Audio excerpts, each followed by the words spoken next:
mindset going forward into a 5-test series? It's a little different from some other summers. We sometimes started at the end of May, early June, blustery cold conditions. Very different as the one-day and T20 series showed us. The mindset going ahead with a long series. Irrespective of how the conditions are, try and play as the #1 test side in the world, because you are the #1 test side in the world. So try and go and express the opposition that we are here as the #1 test side in the world, and try and go with that attitude and try and go irrespective of what the results are. I think you still got to go in the with the mindset of looking to win the test series and try and play like a #1 test side. And the first signal will be, if you pick your best 5 bowlers, you give that signal to the opposition that we are here to take 20 wickets.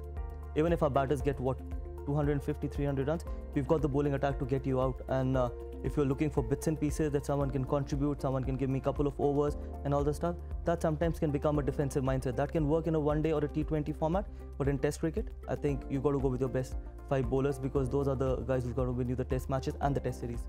And when they walk in there, they'll want to think back to moments like Johannesburg, when you know that mentally it was a victory as much as anything else overseas in tough conditions. There's no doubt about that. I think these kind of series, you shouldn't focus on the result. You should focus on the processes. You should focus on how you're going to carry yourself as an individual and as a team collectively.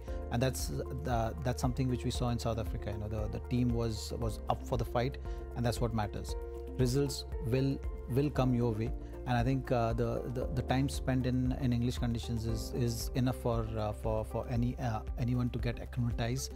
So you know, they are well aware of the conditions. They have been spending enough time in the nets to figure things out. So you know, this thing also should help.